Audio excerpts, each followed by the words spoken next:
Hello everyone, welcome back to my YouTube channel tasty bites. ಇವತ್ತಿನ ವಿಡಿಯೋದಲ್ಲಿ ತುಂಬಾ ರುಚಿಯಾಗಿರೋ ಬಾಯಲ್ಲಿ ನೀರು ಬರೋದು ಮ್ಯಾಂಗೋ ಜೆಲ್ಲಿ ಹೇಳ್ಕೊಂಡು ಕೊಡ್ತಾ ಇದ್ದೀನಿ. ಮನೆಯಲ್ಲೇ ಮಾಡ್ಬೋದು. ಎಷ್ಟು ಸ್ವೀಟಾಗಿ ಎಷ್ಟು ಟೇಸ್ಟಿಯಾಗಿರುತ್ತೆ ಅಂತಂದರೆ ಅಷ್ಟು ಟೇಸ್ಟಿಯಾಗಿರುತ್ತೆ. ಹೇಗೆ ಮಾಡೋದು ಅಂತ ನೋಡೋಣ ಬನ್ನಿ. ಮೊದಲನೇದಾಗಿ ನಾನಿಲ್ಲಿ 3 ಮಾವಿನ ಹಣ್ಣು ತೊಗೊಂಡಿದ್ದೀನಿ. ಹಣ್ಣಾಗಿರಬೇಕು, ತುಂಬಾ ಟೇಸ್ಟಿಯಾಗಿರುತ್ತೆ ಇದು. ಈಗ ನಾನು ಈ ರೀತಿ ಹಚ್ಕೊಳ್ತಾ ಇದ್ದೀನಿ. ಮೇಲೆಗಡೆ ಸಿಪ್ಪೆ ತೆಕ್ಕೊಳ್ತಾ ಇಲ್ಲ, ಹಂಗೇ ಪಲ್ಪನ್ನು ಮಾತ್ರ ತೆಕ್ಕೊಳ್ತಾ ಇದ್ದೀನಿ. ಈ ರೀತಿ ತೆಕ್ಕೊಳ್ತಾ ಇದ್ದೀನಿ. ಆಲ್ಮೋಸ್ಟ್ ಎಲ್ಲರೂ ಏನು ಮಾಡ್ತಾರೆ ಅಂತಂದರೆ ಫಸ್ಟು ಸಿಪ್ಪೆಯನ್ನು ಪೀಲ್ ಮಾಡ್ಕೊಳ್ಬಿಡ್ತಾರೆ, ಆಮೇಲೆ ಹಣ್ಣನ್ನು ತೆಕ್ಕೊಳ್ತಾರೆ. ಆ ರೀತಿ ಮಾಡಿದ್ರೆ ನಮಗೆ ನಾರಂಶ ಜಾಸ್ತಿ ಬರುತ್ತೆ. ಅದು ಸಿಪ್ಪೆಯಲ್ಲಿರೋ ನಾರೆಲ್ಲ ಬರುತ್ತೆ. ಅದನ್ನು ನಾವು ತಿರುಗಿ ಫಿಲ್ಟ್ರ್ ಮಾಡ್ಕೊಳ್ಬೇಕಾಗತ್ತೆ, ಸೋಸ್ಕೊಳ್ಳೋದ್ರಲ್ಲಿ ಫಿಲ್ಟ್ರ್ ಮಾಡ್ಕೊಳ್ಬೇಕಾಗತ್ತೆ. ಅಂಥ ಕಷ್ಟ ಬೇಡ ಅಂದ್ಬಿಟ್ಟು ಈಗ ನಾರ್ಮಲಾಗಿ ಮಾವಿನ ಹಣ್ಣು ಹಚ್ಕೊಂಡ್ಬಿಟ್ಟು ಈಗ ಈ ರೀತಿ ನಾನು ಕಟ್ ಮಾಡ್ಕೊಳ್ತಾ ಇದ್ದೀನಿ. ನೋಡಿ, ತೋರಿಸ್ತೀನಿ, ಸ್ಕಿಪ್ ಮಾಡ್ದಿರಾ ನೋಡಿ. ತುಂಬಾ ಟೇಸ್ಟಿಯಾಗಿರುತ್ತೆ ಫ್ರೆಂಡ್ಸ್. ಎಷ್ಟು ರುಚಿಯಾಗಿರುತ್ತೆ ಅಂತಂದರೆ ಓತಾ ಬತ್ತಾ ಹಂಗೆ ಖಾಲಿ ಆಗಿಬಿಡುತ್ತೆ. ಮಕ್ಳಿಗಂತೂ ಹೇಳಿ ಮಾಡಿಸಿದ ರೆಸಿಪಿ ಅಂತಲೇ ಹೇಳ್ಬೋದು. ಲಂಚ್ ಬಾಕ್ಸ್ಗೆ, ಬ್ರೇಕ್ ಟೈಮ್ಗೆ ಏನಪ್ಪ ಹಾಕೊಂಡು ಕೊಡೋದು ಅಂತ ಏನಾದರೂ ಯೋಚನೆ ಮಾಡ್ತಾಯಿದ್ರೆ ನೀವು ಫ್ರೆಂಡ್ಸ್ ಎಲ್ಲ ಶೇರ್ ಮಾಡ್ಕೊಂಡು ತಿಂತಾರೆ. ಅಷ್ಟು ಟೇಸ್ಟಿಯಾಗಿರುತ್ತೆ. ಒಂದ್ಸಲ ಟ್ರೈ ಮಾಡಿ ನೋಡಿ. ನಾರ್ಮಲ್ ಮಾವಿನ ಹಣ್ಣು ಹಂಗೆ ತಿಂತಾಯಿದ್ರೆ ಅಷ್ಟು ಮಜಾ ಅನಿಸಲ್ಲ. ಅದಕ್ಕೋಸ್ಕರ ಈ ರೀತಿ ಮಾಡಿ ನೋಡಿ, ತುಂಬಾ ಟೇಸ್ಟಿಯಾಗಿರುತ್ತೆ. ನಾನು ನೋಡಿ ಈ ರೀತಿ ಕಟ್ ಮಾಡ್ಕೊಳ್ತಾ ಇದ್ದೀನಿ. 2 ಸೈಡೂ ಈ ಥರ ಸ್ಕ್ವಯರ್ ರೀತಿ ಕಟ್ ಮಾಡಿಕೊಂಡು, ಸಿಪ್ಪೆ ಹಂಗೆ ಇದೆ ನೋಡಿ. ಎಷ್ಟು ಚೆನ್ನಾಗಿದೆ ಅಂದರೆ ಅಷ್ಟು ಚೆನ್ನಾಗಿದೆ ಮಾವಿನ ಹಣ್ಣು ಅಂದ್ಬಿಟ್ಟು. ನೋಡಿ ಎಷ್ಟು ಹಣ್ಣಾಗಿದೆ ಅಂತ ನಿಮಗೆ ಗೊತ್ತಾಗ್ತಾ ಇರ್ಬೋದು. ಜಾಸ್ತಿ ಹಣ್ಣಾಗೋದು ಬೇಡ, ಜಾಸ್ತಿ ಕಾಯಂಗೂ ಬೇಡ. ನಾರ್ಮಲ್ ಸ್ವೀಟ್ನೆಸ್ ಬಂದಿರುತ್ತಲ್ವ, ಸ್ವಲ್ಪ ನಾರ್ಮಲ್ ಹಣ್ಣಾಗಿರುತ್ತಲ್ವ, ಅದು ತೊಗೊಳ್ತಾ ಇದ್ದೀನಿ ನಾನು. ಈ ರೀತಿ ನಾನು ಸ್ಪೂನಲ್ಲಿ ತೆಕ್ಕೊಳ್ತಾ ಇದ್ದೀನಿ. ಹಣ್ಣು ಮಾತ್ರ ತೆಕ್ಕೊಳ್ತಾ ಇದ್ದೀನಿ. ನಾವು ಸ್ಟಾರ್ಟಿಂಗಲ್ಲೇ ಪೀಲ್ ಮಾಡ್ಕೊಂಬಿಟ್ರೆ ನಮಗೆ ನಾರು ಜಾಸ್ತಿ ಬರುತ್ತೆ. ಅದು ನಮಗೆ ನಾರು ಜಾಸ್ತಿ ಬೇಡ, ನಮ್ಗೆ ಹಣ್ಣು ಮಾತ್ರ ಸಾಕಾಗಿರೋದ್ರಿಂದ ಈ ರೀತಿ ನಾನು ಚೆನ್ನಾಗೇ ಪೀಲ್ ಮಾಡ್ಕೊಳ್ತಾ ಇದ್ದೀನಿ. ಹಣ್ಣು ಮಾತ್ರನ ತೆಕ್ಕೊಳ್ತಾ ಇದ್ದೀನಿ. ಮಾವಿನ ಹಣ್ಣು ಅದಕ್ಕೆ ಹೇಳಿದ್ದು. ಮಾವಿನ ಹಣ್ಣು ಸ್ವಲ್ಪ ಹಣ್ಣಾಗಿದೆ, ತುಂಬಾ ಟೇಸ್ಟಿಯಾಗಿರುತ್ತೆ ಅನ್ನೋ ಕಾರಣಕ್ಕೆ ಹಣ್ಣಾಗಿರೋ ಮಾವಿನ ಹಣ್ಣು ತೊಗೊಳ್ಳಿ ಅಂತ ಹೇಳ್ತಾ ಇರೋದು. ನನ್ನ ಇನ್ನೊಂದು ಚಾನಲ್ ಲಿಂಕು ಹಾಕಿರ್ತೀನಿ ಫ್ರೆಂಡ್ಸ್, ಅಮ್ಮು ಕ್ರಿಯೇಷನ್ಸ್ ಅಂತ. ಬರೀ ಸ್ಯಾರಿ ಕುಚ್ಚು ಡಿಸೈನ್ಸ್ ಎಲ್ಲ ಹೇಳ್ಕೊಂಡು ಕೊಡ್ತಾ ಇದ್ದೀನಿ. ಮತ್ತು ನೆಕ್ಸ್ಟ್ ಬರೋ ವೀಡಿಯೋಸಲ್ಲಿ ಕ್ರಿಯೇಟಿವ್ ಆಗಿ ಫೆಸ್ಟಿವ್ ಸೀಸನ್ಸ್ಗೆಲ್ಲ ಹೇಗೆ ಡೆಕೋರೇಷನ್ ಮಾಡೋದು, ರೋಲ್ ಎಲ್ಲ ಹೇಳ್ಕೊಂಡು ಕೊಡ್ತಾ ಇದ್ದೀನಿ. ಸಬ್ಸ್ಕ್ರೈಬ್ ಮಾಡಿರಿ, ಸ್ಟೇ ಟ್ಯೂನ್. ಎಲ್ಲ ಹೇಳ್ಕೊಂಡು ಕೊಡ್ತೀನಿ. ಎಲ್ಲ ವೀಡಿಯೋಸು ವಾಚ್ ಮಾಡಿ ಫ್ರೆಂಡ್ಸ್. ತುಂಬಾ ಈಸಿಯಾಗೂ ಹೇಳ್ಕೊಂಡು ಕೊಡ್ತೀನಿ. ಮನೆಯಲ್ಲಿರೋ ಅಂಥದ್ದೇ ರೀಯೂಸ್ ಹೇಗೆ ಮಾಡೋದು ಅದನ್ನು ಅಂತ ಎಲ್ಲ ಹೇಳ್ಕೊಂಡು ಕೊಡ್ತೀನಿ, ನೋಡ್ತಾ ಇರಿ. ಈಗ ನೋಡಿ, ನಾನು ಎಲ್ಲದನ್ನೂ ಈ ರೀತಿ ಕಟ್ ಮಾಡಿಕೊಂಡು ಮಿಕ್ಸಿ ಜಾರ್ಗೆ ಹಾಕ್ಕೊಂಡಿದ್ದೀನಿ. ಅದನ್ನು ನುಣ್ಣಗೆ ಪೇಸ್ಟ್ ಮಾಡ್ಕೊಳ್ಳೋಣ. ಈಗ ಒಂದು ಬಾಣಲಿ ಇಟ್ಬಿಟ್ಟು ಅದಕ್ಕೆ ಕಾಯಕ್ಕೆ ಬಿಡೋಣ. ಬಾಣಲಿ ಚೆನ್ನಾಗಿ ಕಾದ್ಮೇಲೆ ಇಷ್ಟು ತುಪ್ಪ ಹಾಕ್ಕೊಂಡೇ ಇದ್ರೂ ನಡೆಯುತ್ತೆ. ಸ್ವಲ್ಪ ಕೆಳಗಡೆ ಅಂಟಬಾರ್ದು ಅನ್ನೋ ಕಾರಣಕ್ಕೆ ಒಂದು ಅರ್ಧ ಸ್ಪೂನು ಇಲ್ಲ, ಇನ್ನೂ ಸ್ವಲ್ಪ ಕಡಿಮೆನೇ ಅಂತಲೇ ಹೇಳ್ಬೋದು, ತುಪ್ಪ ಹಾಕ್ಕೊಂಡಿದ್ದೀನಿ. ತುಪ್ಪ ಬೇಡ ಅಂದರೆ ಸ್ಕಿಪ್ ಮಾಡ್ಕೊಳ್ಬೋದು ನೀವು. ಇಲ್ಲಿ ಈಗ ನಾನು ಪಲ್ಪ್ ಮಾಡ್ಕೊಂಡಿದ್ನಲ್ವ, ಮ್ಯಾಂಗೋ ಪಲ್ಪು, ಅದನ್ನು ಹಾಕ್ಕೊಳ್ತಾ ಇದ್ದೀನಿ. ಯಾವುದೇ ಕಾರಣಕ್ಕೂ ನೀರೇನು ಸೋಕಿಸ್ಬೇಡಿ. ನೀರು ಹಾಕ್ಕೊಂಡ್ರೆ ನಮಗೆ ಬರಲ್ಲ. ಅದು ನೀರು ಹಾಕ್ಕೊಂಡಿರ ಮಾಡ್ಕೊಳ್ತಾ ಇರೋದಿದು. ನೀರು ಮಾಡ್ದಿರನೇ ಈ ರೀತಿ ಪೇಸ್ಟ್ ಆಗುತ್ತೆ. ನೀವು ಅಥವಾ ನಾವು ಸ್ಟಾರ್ಟಿಂಗಲ್ಲೇ ಪೀಲ್ ಮಾಡಿಕೊಂಡು ಕಟ್ ಮಾಡಿ ಹಾಕ್ಕೊಳ್ತೀವಿ ಅಂತಂದರೆ ಅದನ್ನು ಶೋಧಿಸ್ಕೊಳ್ಬೇಕಾಗತ್ತೆ. ಸೋಸೋದ್ರಲ್ಲಿ ಸ್ಟ್ರೈನರಲ್ಲಿ ಸೋದಿಸ್ಕೊಳ್ಬೇಕಾಗತ್ತೆ. ಪಲ್ಪ್ ಮಾತ್ರ ತೆಕ್ಕೊಳ್ಬೇಕು. ನಮಗೆ ನಾರಿನಂಶ ಬೇಡ. ನಾರಿನಂಶ ಇದ್ದರೆ ಬಾಯಿ ಸಿಗ್ತಾ ಇರುತ್ತೆ, ಅದು ಜೆಲ್ಲಿ ಅಷ್ಟು ಟೇಸ್ಟ್ ಇರಲ್ಲ. ಅದಕ್ಕೋಸ್ಕರ ನಾನು ಈ ರೀತಿ ಮಾಡ್ಕೊಂಡಿದ್ದೀನಿ. ಈ ಪ್ರೊಸೆಸಲ್ಲಿ ಮಾಡಿಕೊಂಡ್ರೆ ನಿಮಗೆ ಚೆನ್ನಾಗಿ ಬರುತ್ತೆ. ಈಗ ನೋಡಿ, ನಾನು ಅದೇನೇ ಸ್ವಲ್ಪ ಕೈ ಆಡಿಸ್ಕೊಳ್ತಾ ಇದ್ದೀನಿ. ಅದು ಸ್ವಲ್ಪ ಬಿಸಿ ಆಗಿಬಿಟ್ಟು ಗಟ್ಟಿ ಆಗುತ್ತಾ ಬರುತ್ತೆ. ನಾವು ಯಾವುದೂ ನೀರು ಸೋಗಿಸಿಲ್ಲ, ಆದರೂ ಅದೇ ಪಲ್ಪ್ ನೀರಿನಂಶ ಇದೆ ಅಲ್ವಾ, ಅದು ಸಾಫ್ಟಾಗಿ ಅದು ಸ್ವಲ್ಪ ಗಟ್ಟಿ ಆಗ್ತಾ ಬರುತ್ತೆ. ನಿಮ್ಗೆ ಅದಾಗ ಗೊತ್ತಾಗ್ತಾ ಇರ್ಬೋದು. ಇದು ಮಿನಿಮಮ್ 20 ಮಿನಿಟ್ಸ್ ಆದರೂ ಬೇಕಾಗುತ್ತೆ ಕಂಪ್ಲೀಟ್ ಆಗೋದಕ್ಕೆ. ಇನ್ನೂ ಬೇಗ ತೆಕ್ಕೊಂಡ್ರೆ ನೀವು ಇನ್ನೂ ಬಿಸಿಲಿಗೆ ಜಾಸ್ತಿ ಇಡಬೇಕಾಗುತ್ತೆ. ಅಥವಾ ಏನಾದರೂ ಇವಾಗ ದೋಸೆ ಚಪಾತಿ ಎಲ್ಲ ಹಾಕಿದ್ದಾದಮೇಲೆ ಅದ್ರ ಮೇಲೆ ತಟ್ಟೆ ಇಟ್ಟರೂ ಅದು ಒಣಗುತ್ತೆ. ನೀವು ಬಿಸಿಲಾಗಿಟ್ಟರೆ ಇರುವೆ ಬರೋ ಚಾನ್ಸಸ್ ಇರುತ್ತೆ, ಅದು ಮಾಡಬೇಡಿ. ಈ ರೀತಿ ಚಪಾತಿ ಅಥವಾ ದೋಸೆ ಹಾಕಿದ್ಮೇಲೆ ಬಿಸಿ ಇರುತ್ತಲ್ವ ಕಾವಲು, ಅದ್ರ ಮೇಲಿಟ್ಟರೆ ಅದು ಒಣಗುತ್ತೆ, ಆವಾಗ ನಿಮಗೇನು ಇದಾಗಲ್ಲ. ಈಗ ನೋಡಿ ನಾನು ಇದನ್ನು ಚೆನ್ನಾಗೆ ಬಾಡಿಸ್ಕೊಳ್ತಾ ಇದ್ದೀನಿ. ಗಟ್ಟಿ ಆಗಬೇಕು ಇದು.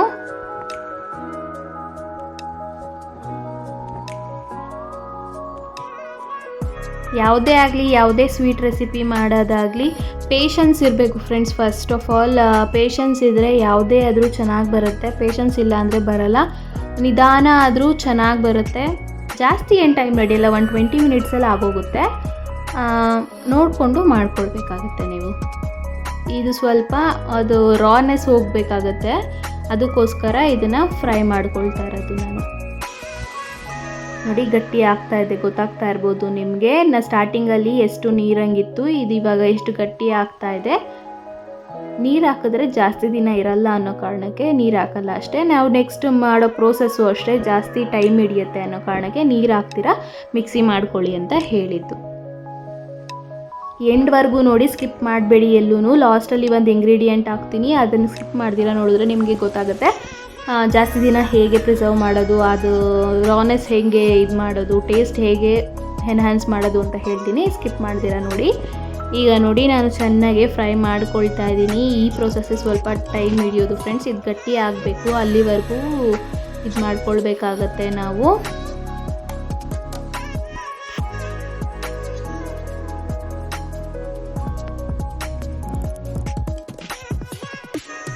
ನೋಡಿ ಈಗ ಈ ರೀತಿ ಗಟ್ಟಿಯಾಗಿದೆ ನಮಗೆ. ನೋಡಿ ಗೊತ್ತಾಗ್ತಾ ಇರ್ಬೋದು, ನಿಧಾನಕ್ಕೆ ಈಚೆ ಕೀಳಿತಾ ಇದ್ದೆ ಅಲ್ಲ, ಹಿಂಗೆ ಸೌಟಲ್ಲಿ ಎತ್ಕೊಂಡ್ರೆ ನಿಧಾನಕ್ಕೆ ಈಚೆ ಕೀಳಿದ್ರೆ ಅದು ಗಟ್ಟಿ ಆಗಿದೆ ಅಂತ. ತಳನೂ ಅಷ್ಟೇ ಚೆನ್ನಾಗೆ ಬಿಡ್ತಾ ಇದೆ ನೋಡಿ, ಬಾಣಲಿ ಚೆನ್ನಾಗೆ ಸೈಡ್ಸ್ ಎಲ್ಲ ಬಿಡ್ತಾ ಇದೆ. ಆವಾಗ ಇದು ಸ್ವಲ್ಪ ಒಂದು ಅರ್ಧ ಭಾಗ ಆಗಿದೆ ಅಂತ ಅರ್ಥ. ಇನ್ನು ಸ್ವಲ್ಪ ಹೊತ್ತು ಮಾಡಿಕೊಂಡು ನಾನು ಅಳತೆ ತೋರಿಸ್ತೀನಿ ನಿಮಗೆ. ಸ್ವೀಟ್ನೆಸ್ ನೋಡಿಕೊಂಡು ಹಾಕೊಬೋದು, ಜಾಸ್ತಿ ಬೇಕಾದ್ರೆ ಜಾಸ್ತಿ ಹಾಕೊಬೋದು, ಕಡಿಮೆ ಬೇಕಾದ್ರೆ ಕಡಿಮೆ ಹಾಕೊಬೋದು. ನೋಡಿ ಇವಾಗ ನೋಡಿ ಅದು ಆವಾಗೇ ಬೀಳ್ತಾ ಇತ್ತು, ನಿಧಾನಕ್ಕಾದರೂ ಬೀಳ್ತಾ ಇತ್ತು, ಈಗ ಬೀಳ್ತಾ ಇಲ್ಲ ಲಾಸ್ಟ್ ಇದೂ ಅಷ್ಟೇ. ಆ ರೀತಿ ಬರೋವರೆಗೂ ಇದು ಮಾಡ್ಕೊಳ್ಬೇಕಾಗತ್ತೆ, ನಾವು ಫ್ರೈ ಮಾಡ್ಕೊಳ್ಬೇಕಾಗತ್ತೆ. ಈಗ ಬೆಲ್ಲ ತೋರಿಸ್ತಾ ಇದ್ದೀನಿ ನೋಡಿ, ನಾನು ಇದರಲ್ಲಿ ಅರ್ಧ ಭಾಗ ಅಷ್ಟು ಹಾಕ್ಕೊಳ್ತಾ ಇದ್ದೀನಿ. ನೀವು ಇನ್ನೂ ಸ್ವೀಟ್ ಜಾಸ್ತಿ ತಿಂತೀರಾ, ಮ್ಯಾಂಗೋ ಅಲ್ಲಿ ಹುಳಿ ಅಂಶ ಜಾಸ್ತಿ ಇತ್ತು ಅಂತಂದರೆ ಇನ್ನೂ ಸ್ವಲ್ಪ ಬೆಲ್ಲ ಹಾಕ್ಕೊಳ್ಬೋದು. ನೀವು ಬೆಲ್ಲ ತಿನ್ನಲ್ಲ, ಶುಗರೇ ಯೂಸ್ ಮಾಡ್ತೀವಿ ಅಂದರೆ ಶುಗರ್ ಒಳ್ಳೇದಲ್ಲ ಅನ್ನೋ ಕಾರಣಕ್ಕೆ ನಾನು ಬೆಲ್ಲ ಯೂಸ್ ಮಾಡ್ತಾ ಇದ್ದೀನಿ. ನೀವು ಬೇಕಾದ್ರೆ ಶುಗರೇ ಯೂಸ್ ಮಾಡ್ಕೊಳ್ಬೋದು.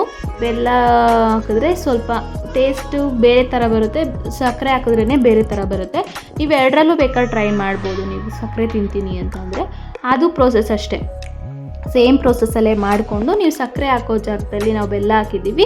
ನೀವು ಅದೇ ಎಷ್ಟು ಸ್ವೀಟ್ನೆಸ್ ಬೇಕಾಗುತ್ತೋ ನಿಮಗೆ ಅದನ್ನು ನೋಡಿಕೊಂಡು ಹಾಕ್ಕೊಳ್ಬೋದು. ನಿಮ್ಮದು ಮಾವಿನ ಹಣ್ಣು ಎಷ್ಟು ಸ್ವೀಟ್ ಇದೆ, ಎಷ್ಟು ಹುಳಿ ಇದೆ ಅದ್ರ ಮೇಲೆ ಡಿಪೆಂಡ್ ಆಗುತ್ತೆ. ನೋಡಿ ಇದೇ ರೀತಿ ನಾನು ಬೆಲ್ಲ ಹಾಕ್ಕೊಂಡ್ಮೇಲೂ, ಬೆಲ್ಲ ಚೆನ್ನಾಗಿ ಪುಡಿ ಬೆಲ್ಲ ಹಾಕಿರೋದ್ರಿಂದ ಬೇಗ ಕರಗುತ್ತೆ, ಪುಡಿ ಹಾಕ್ಕೊಳ್ಳಿ. ಅದಕ್ಕೋಸ್ಕರ ನಾನು ಇವಾಗ ಚೆನ್ನಾಗೆ ತಿರುಗಿಸ್ಕೊಳ್ತಾ ಇದ್ದೀನಿ. ನಾನು ಅದನ್ನು ಶೋಧಿಸ್ಕೊಂಡ್ರೆ ಈ ರೀತಿ ಪಲ್ಪ್ ಎಲ್ಲ ಸ್ವಲ್ಪ ಸಿಕ್ಕಲ್ಲ ನಿಮಗೆ, ಅದು ಗಡ್ಗಡ್ಡೆ ಥರ ಎಲ್ಲ ಸಿಕ್ಕಲ್ಲ. ನಾನು ನಾರಿನಂಶ ಏನೂ ಇರಲಿಲ್ಲ ಅನ್ನೋ ಕಾರಣಕ್ಕೆ ಸೋಸಿಲ್ಲ. ಇದು ನಡೆಯುತ್ತೆ ಫ್ರೆಂಡ್ಸ್, ಇದೇನು ಪ್ರಾಬ್ಲಮ್ ಆಗಲ್ಲ. ನೋಡಿ ಇದನ್ನೇ ಚೆನ್ನಾಗೆ ತಿರುಗಿಸ್ಕೊಳ್ತಾ ಇರಬೇಕಾಗುತ್ತೆ. ಕೈ ಬಿಡಬೇಡಿ, ಕೈ ಬಿಟ್ಟರೆ ಕೆಳಗಡೆ ಅಂಟ್ಕೊಳೋ ಚಾನ್ಸಸ್ ಇರುತ್ತೆ. ಅದಕ್ಕೋಸ್ಕರನೇ ಸ್ಟಾರ್ಟಿಂಗಲ್ಲಿ ಒಂಚೂರು ತುಪ್ಪ ಹಾಕಿದ್ದು ಅಂಟಬಾರ್ದು ಅನ್ನೋ ಕಾರಣಕ್ಕೆ. ಅದು ಕೈ ಆಡಿಸ್ತಾ ಇದ್ದರೆ ನಿಮಗೆ ಚೆನ್ನಾಗೇ ಬರುತ್ತೆ, ನಿಮ್ಮ ಲಾಸ್ಟ್ ಔಟ್ಪುಟ್ ಚೆನ್ನಾಗಿ ಬರುತ್ತೆ. ನೋಡಿ ಗಟ್ಟಿ ಆಗ್ತಾ ಇದೆ ಅದು. ನೋಡಿ ಇಷ್ಟು ಗಟ್ಟಿ ಆಗಿದೆ ಅದು, ನೋಡ್ತಾ ಇರ್ಬೋದು, ನಿಮಗೆ ಗೊತ್ತಾಗ್ತಾ ಇರ್ಬೋದು ಸ್ಟಾರ್ಟಿಂಗಲ್ಲಿ ಹೇಗಿತ್ತು ಹೇಗಾಗಿದೆ ಅಂತ. ಸ್ವೀಟ್ನೆಸ್ ನೋಡ್ಕೊಂಡು ನೀವು ಆಮೇಲೆ ಅಡ್ಜಸ್ಟ್ ಮಾಡ್ಕೊಳ್ಬೋದು. ಈ ಟೈಮಲ್ಲಿ ಮಾಡ್ಕೊಳ್ಬೇಕಾಗುತ್ತೆ, ಲಾಸ್ಟಲ್ಲಿ ಮಾಡೋಕ್ಕಾಗಲ್ಲ. ನೋಡಿ ಹಿಂಗೆ ಎತ್ತಿದ್ರೆ ಹಿಂಗೆ ಬೀಳಬಾರ್ದು. ಆಗ್ಲೇನೂ ಬೆಲ್ಲ ಹಾಕೋಕ್ಕೆ ಮುಂಚೆನೂ ಅದೇ ರೀತಿ ಇತ್ತು. ಬೆಲ್ಲ ಹಾಕಿದ್ಮೇಲೆ ಸ್ವಲ್ಪ ನೀರಂಶ ಬಿಟ್ಕೊಳ್ಳುತ್ತಲ್ವ, ಅದಕ್ಕೋಸ್ಕರ ಅದನ್ನು ಚೆನ್ನಾಗೇ ಸ್ಟಿರ್ ಮಾಡ್ಕೊಬೇಕಾಗುತ್ತೆ. ಈಗ ನೋಡಿ ಹಿಂಗೆ ಮೇಲಕ್ಕೆ ಎತ್ತಿದ್ರೆ ಲಾಸ್ಟ್ ಡ್ರಾಪು ಕೆಳಗೆ ಬೀಳಬಾರ್ದು, ಅಷ್ಟು ಗಟ್ಟಿ ಆಗಿದೆ ಅಂತ ಅರ್ಥ. ಇದೊಂದು 20 ಮಿನಿಟ್ಸ್ ಅಥವಾ ನಿಮ್ಗೆ ಅದು ಗೊತ್ತಾಗಿಲ್ಲ ಅಂತಂದರೆ 20 ಮಿನಿಟ್ಸ್ ಆಗೋವರೆಗೂ ಬಿಟ್ಟು ಆಮೇಲೆ ಲೆಮನ್ ಜ್ಯೂಸ್ ಹಾಕ್ಕೊಳ್ತಾ ಇದ್ದೀನಿ. ಸ್ವಲ್ಪ ಅರ್ಧ ನಿಂಬೆಹಣ್ಣು ಆದರೆ ಸಾಕು. ನಾನು ಅರ್ಧ ನಿಂಬೆಹಣ್ಣಷ್ಟು ಹಾಕ್ಕೊಂಡಿದ್ದೀನಿ, ಜಾಸ್ತಿ ಮಾಡ್ತಾಯಿಲ್ಲ. 3 ಮಾವಿನ ಹಣ್ಣು ತೊಗೊಂಡಿರೋದ್ರಿಂದ ನಾನು ಜಾಸ್ತಿ ಏನು ಮಾಡ್ತಾಯಿಲ್ಲ, ಅದಕ್ಕೆ ಅರ್ಧ ನಿಂಬೆಹಣ್ಣು ಹಾಕ್ಕೊಳ್ತಾ ಇದ್ದೀನಿ. ನೀವು ಇನ್ನೂ ಕ್ವಾಂಟಿಟಿ ಜಾಸ್ತಿ ಮಾಡ್ಕೊಳ್ತೀನಿ ಅಂತಂದರೆ 1 ನಿಂಬೆಹಣ್ಣು ಹಾಕ್ಬೋದು ಫ್ರೆಂಡ್ಸ್. ಈಗ ನೋಡಿ ಈ ರೀತಿ ಚೆನ್ನಾಗೆ ಅದು ನಿಂಬೆಹಣ್ಣು ಸ್ಮೆಲ್ಲು ಸ್ವಲ್ಪ ಹೋಗಬೇಕು, ರಸ ಸ್ಮೆಲ್ಲು, ಅದಕ್ಕೋಸ್ಕರ ಅದನ್ನು ಸ್ವಲ್ಪ ಮಿಕ್ಸ್ ಮಾಡ್ಕೊಳ್ತಾ ಇದ್ದೀನಿ.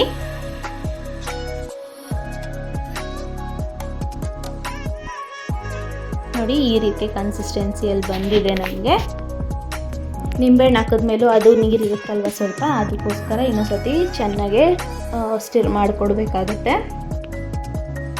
ತುಂಬಾ ಟೇಸ್ಟಿಯಾಗಿರುತ್ತೆ. ಮಕ್ಳಿಗಂತೂ ತುಂಬಾ ಇಷ್ಟಪಟ್ಟು ತಿಂತಾರೆ. ಸ್ಕೂಲ್ಗೆ ಹೋಗುವ ಬಾಕ್ಸ್ಗೂ ಹಾಕ್ಬೋದು, ಅಥವಾ ನೀವು ಸ್ಕೂಲಿಂದ ಬಂದಮೇಲೆ ಮಕ್ಕಳಿಗೆ ಆ ಪೀಸ್ ಕೊಡ್ತಾ ಇದ್ದರೆ ತುಂಬಾ ಟೇಸ್ಟಿ ಖುಷಿ ಪಡ್ತಾರೆ. ಆಚೆಗಡೆ ಜಲ್ಲಿಗಳು ತಿನ್ನಬಾರ್ದು, ಏನೇನೋ ಹಾಕಿರ್ತಾರೆ, ಅದಕ್ಕೋಸ್ಕರ ಮನೆಯಲ್ಲೇ ಮಾಡ್ಬೋದಲ್ವ, ಅದಕ್ಕೋಸ್ಕರ ಈ ರೆಸಿಪಿ ತೋರಿಸ್ತಾ ಇದ್ದೀನಿ ಫ್ರೆಂಡ್ಸ್. ಮಕ್ಳಿಗೆ ತುಂಬಾ ಇಷ್ಟ ಆಗುತ್ತೆ. ನೋಡಿ ಈ ಕನ್ಸಿಸ್ಟೆನ್ಸಿಯಲ್ಲಿ ಬಂದಿದೆ, ಸಾಕು ನಮಗೆ. ನೋಡಿ ಗೊತ್ತಾಗ್ತಾ ಇರ್ಬೋದು ನಿಮಗೆ. ಇವಾಗ ತೋರಿಸ್ತೀನಿ ಹದ ಹೇಗಿದೆ ಅಂತ. ನೋಡಿ ಈ ರೀತಿ ಹದ ಇದ್ರೆ ಸಾಕು ನಮಗೆ. ಚೆನ್ನಾಗಿ ಸ್ಟಿರ್ ಮಾಡಿಕೊಳ್ಬೇಕಾಗತ್ತೆ. ಈಗ ಎಷ್ಟು ಗಟ್ಟಿಯಾಗಿದೆ ಅಂತ. ಇಷ್ಟು ಗಟ್ಟಿಯಾಗಿದ್ರೇ ನಮಗೆ ಬಿಲ್ಲೆ ಬರೋದು. ಈಗ ನಾವು ಒಂದು ತಟ್ಟೆಗೆ ತುಪ್ಪ ಬಳ್ದು ಇಟ್ಕೊಂಡಿದ್ದೀನಿ ಫ್ರೆಂಡ್ಸ್. ಯಾಕೆಂದರೆ ಬೇಗ ಚೆನ್ನಾಗಿ ಎದ್ದೇಳಬೇಕು, ಅದಕ್ಕೋಸ್ಕರ ತುಪ್ಪ ಬಳ್ದು ಇಟ್ಕೊಂಡಿದ್ದೀನಿ. ಬಿಸಿ ಇದ್ದಾಗೇ ಈ ತಟ್ಟೆಗೆ ಹಾಕ್ಕೊಂಡ್ಬಿಟ್ಟು ಚೆನ್ನಾಗಿ ಹರಡ್ಕೊಳ್ಬೇಕಾಗತ್ತೆ ನೀವು. ನೋಡಿ ಬಿಸಿ ಇದ್ದಂಗೆ ಮಾಡ್ಕೊಳ್ಬೇಕು, ತಣ್ಣಗಾಗ್ಬಿಟ್ರೆ ಅದು ಬರಲ್ಲ. ನೋಡಿ ಬಿಸಿ ಇದ್ದಂಗೆ ಸುತ್ತ ಹಿಂಗೆ ಬರೋ ರೀತಿ ಹರಡ್ಕೊಳ್ಬೇಕಾಗತ್ತೆ, ಅಥವಾ ನೀವು ಸ್ಪೂನ್ ಸಹಾಯದಿಂದನೂ ಮಾಡ್ಕೊಳ್ಬೋದು. ತೋರಿಸ್ತೀನಿ ಹೇಗೆ ಅಂತ. ನೀವಿನ್ನೂ ಕ್ವಾಂಟಿಟಿ ಜಾಸ್ತಿ ಮಾಡ್ತೀನಿ ಅಂತಂದರೆ 2 ತಟ್ಟೆಯಲ್ಲಿ ಹಾಕ್ಕೊಳ್ಬೋದು. ನಾನು ಸ್ವಲ್ಪ ಮಾಡಿರೋದ್ರಿಂದ 1 ತಟ್ಟೆಗೆ ಹಾಕ್ಕೊಂಡಿದ್ದೀನಿ. ನೋಡಿ ಈ ರೀತಿ ಹಿಂದೆಗಡೆ ಸ್ಪೂನ್ಗೂ ಸ್ವಲ್ಪ ತುಪ್ಪ ಸವರ್ಬಿಟ್ಟು ಈ ರೀತಿ ಹರಡ್ಕೊಳ್ಬೇಕಾಗತ್ತೆ. ಅದು ಗಟ್ಟಿ ಇರೋದ್ರಿಂದ ಬೇಗ ಇದಿರಲ್ಲ, ಅದಕ್ಕೋಸ್ಕರ ಸ್ಪೂನಲ್ಲಿ ಈ ರೀತಿ ಹರಡ್ಕೊಂಡ್ರೆ ನಿಮಗೆ ಈಸಿ ಆಗುತ್ತೆ. ಬಿಸಿ ಇದ್ದಾಗೆ ಮಾಡ್ಕೊಳ್ಬೇಕು, ಇಲ್ಲಾಂದರೆ ಅದು ಚೆನ್ನಾಗಿ ಬರಲ್ಲ. ಅದಕ್ಕೋಸ್ಕರ ಬಿಸಿ ಇದ್ದಾಗೇ ಒಂದೇ ಸಮ ತಟ್ಟೆ ಫುಲ್ಲು ಒಂದೇ ಸಮ ಬರೋ ರೀತಿ ಹಿಂಗೆ ಹರಡ್ಕೊಳ್ಳಿ. ಇದನ್ನು 1 2 to 3 days ಬಿಡಬೇಕಾಗತ್ತೆ ಫ್ರೆಂಡ್ಸ್. ಅದೇ ಹೇಳಿದ್ನಲ್ವ, ಬಿಸಿಲಿಗಿಟ್ರೆ ಇರುವೆ ಬರೋ ಚಾನ್ಸಸ್ ಇರುತ್ತೆ. ಅದಕ್ಕೋಸ್ಕರ ದೋಸೆ ಅಥವಾ ಚಪಾತಿ ಹಾಕಿದ್ದಾದಮೇಲೆ ಕಾವಲ ಮೇಲೆ ಬಿಸಿಗೇನೆ ಅದು ಒಣಗುತ್ತೆ, ಅದ್ರ ಮೇಲೆ ಇಟ್ಬಿಡಿ. 2 days ಸಾಕು ಹಂಗಿಟ್ರೆ. ನೋಡಿ ಈ ರೀತಿ ನಾನು ಹರಡ್ಕೊಂಡಿದ್ದೀನಿ. ನೋಡಿ ಎಷ್ಟು ಚೆನ್ನಾಗಿ ಬಂದಿದೆ ಅಂತ. ಪೀಸ್ ತೋರಿಸ್ತೀನಿ. ಇದನ್ನು ನೀವು ಯಾವ ಶೇಪ್ ಬೇಕಾದ್ರೂ ಕಟ್ ಮಾಡ್ಕೊಳ್ಬೋದು. ನಾನಿಲ್ಲಿ ಸ್ಕ್ವಯರ್ ಶೇಪಲ್ಲಿ ಮಾಡ್ಕೊಂಡಿದ್ದೀನಿ. ಇದು ಒಣಗಿದ ಮೇಲೆ ನೋಡಿ ಎಷ್ಟು ಚೆನ್ನಾಗಿ ಬಂದಿದೆ ಜೆಲ್ಲಿ ಅಂತ. ನೀವು ಮಕ್ಳಿಗೆ ಕೊಡೋವಾಗ ರೌಂಡ್ ಮಾಡಿಬಿಟ್ಟು ಕೊಡ್ಬೋದು, ತುಂಬಾ ಟೇಸ್ಟಿಯಾಗಿರುತ್ತೆ. ಈ ಪ್ರೊಸೆಸಲ್ಲಿ ಮಾಡಿ ನೋಡಿ ಎಷ್ಟು ಚೆನ್ನಾಗಿ ಬಂತು ಅಂತ ನನಗೆ ಕಾಮೆಂಟ್ ಮಾಡೋದು ಮರಿಬೇಡಿ. ಇನ್ನೂ ನನ್ನ ಚಾನಲ್ ಯಾರು ಸಬ್ಸ್ಕ್ರೈಬ್ ಆಗಿಲ್ಲ ಅಂದರೆ ಸಬ್ಸ್ಕ್ರೈಬ್ ಮಾಡಿ, ಲೈಕ್ ಮಾಡಿ, ಶೇರ್ ಮಾಡಿ, ಕಾಮೆಂಟ್ ಮಾಡಿ. ಇನ್ನೊಂದು ಚಾನಲ್ನು ಸಬ್ಸ್ಕ್ರೈಬ್ ಮಾಡೋದು ಮರಿಬೇಡಿ. ಎಲ್ಲ ವೀಡಿಯೋಸು ಹೋಗಿ ವಾಚ್ ಮಾಡಿ ಫ್ರೆಂಡ್ಸ್. ನೋಡಿ ಎಷ್ಟು ಚೆನ್ನಾಗಿ ಬಂದಿದೆ ಬಿಲ್ಲೆಗಳು ಅಂತ. ನಮಗೆ ಕೈಗೆ ಅಂಟಬಾರ್ದು, ಅಂಟಿಲ್ಲ ಅಂತಂದರೆ ಕರೆಕ್ಟ್ ಹದ ಬಂದಿದೆ ಅಂತ ಅರ್ಥ. ಇಲ್ಲಿವರೆಗೂ ನನ್ನ ವಿಡಿಯೋ ಪೇಷನ್ಸಿಂದ ನೋಡಿದ್ದಕ್ಕೆ thank you so much. Next ವಿಡಿಯೋದಲ್ಲಿ ಸಿಗ್ತೀನಿ. ಅಲ್ಲಿವರೆಗೂ take care, bye. Thank you for watching.